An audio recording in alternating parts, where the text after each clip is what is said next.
Hi, it's Piyash again and আজকে দেখাবো কিভাবে আপনার নেটওয়ার্ক সিগন্যাল আইকন এবং ব্যাটারি আইকন চেঞ্জ করতে পারবেন আপনার ফোনে। আমি নোকিয়া X2 ডিভাইস ইউজ করছি।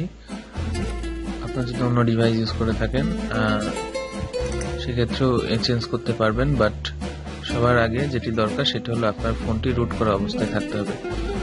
রুট করা অবস্থায় আনার পরে আপনি এক্সপোস্ট ইনস্টলার অ্যাপসটি ইনস্টল করবেন এবং এখান থেকে ডাউনলোড সেকশনে যাবেন। তারপরে সার্চ করবেন EX লিখে এবং EX Thema 2 এটি সিলেক্ট করবেন এবং এখান থেকে ডাউনলোড করবেন। ডাউনলোড করার পরে এটি ইনস্টল করবেন। ইনস্টল করার পরে আপনাকে যেটি করতে হবে সেটি হলো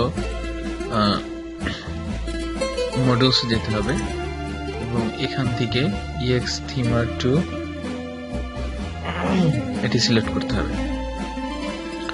তারপর যেটি করতে হবে সেটি এখান থেকে আপনি EX Thema ওপেন করুন, ডিক্লাইন করুন,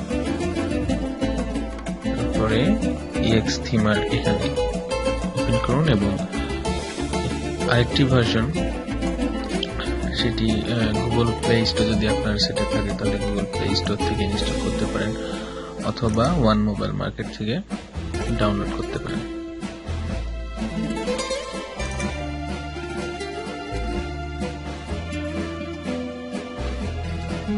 এখান থেকে আপনি এটি ডাউনলোড করতে পারেন।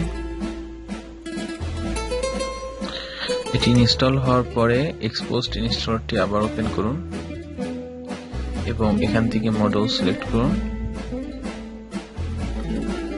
এবং আগেরটির মতো এটি সিলেক্ট করুন।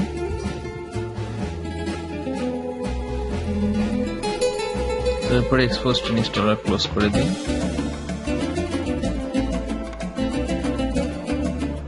এবং EX Thema 2 সিলেক্ট করুন।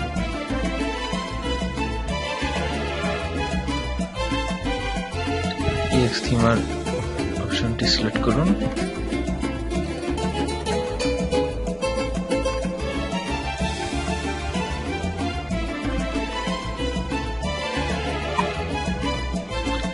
এখন আপনি যদি এই ব্যাটারি সিগন্যাল আইকনটি চেঞ্জ করতে চান তবে স্ট্যাটাস বার মোডটি সিলেক্ট করুন, তারপর ব্যাটারি টুইক সিলেক্ট করুন, তারপর এখানে মার্ক করুন এবং এখান থেকে কোন ব্যাটারি আইকনটি আপনি সিলেক্ট করবেন সেটি চুজ করুন।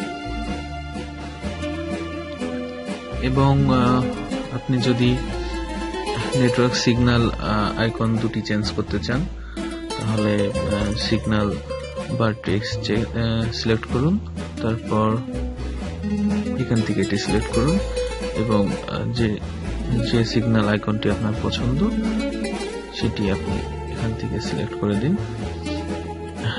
তারপর এটি এক্সিট করুন এবং আপনার ডিভাইসটি রিবুট করুন। রিবুট হয়ে যাওয়ার পরে নতুন যখন রিস্টার্ট হবে ফোনটি, রিস্টার্ট হওয়ার পরে আপনার এই অপশনগুলো চেঞ্জ হয়ে যাবে। দেখবেন আমার এই ভিডিওটি যদি ভালো লেগে থাকে তাহলে সাবস্ক্রাইব করতে ভুলবেন না। Thanks a lot for watching this video.